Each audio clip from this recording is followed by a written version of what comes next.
FWC officers say Kramer was not only speeding through the water under the influence, he was also swerving out of control and yelling at jet skiers.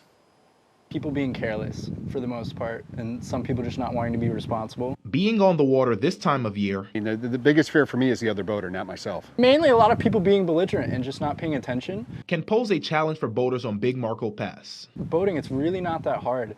It just takes, one wrong, mix up, and someone, whether they hit a boat or, whatever might happen, or some people drink too much. Saturday, just before 5, Florida Fish and Wildlife officers say a drunk Jason Kramer was speeding on his boat and swerving out of control.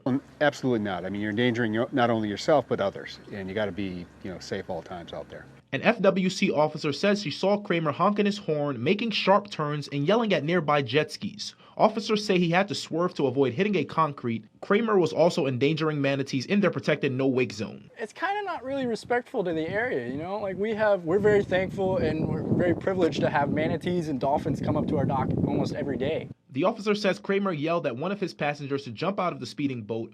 Officers were eventually able to pull him over. His passengers admitted they had been drinking. Officers say they found a large amount of empty alcoholic beverages on board. It just kind of turns into kind of a field day for FWC, if you ask me. Kramer's speech was slurred and his eyes bloodshot when he spoke with officers. They said he had to brace himself to stand up. He failed the sobriety test and was later arrested. Courteous of others with your wakes and knowing where your boat's at and where you're going.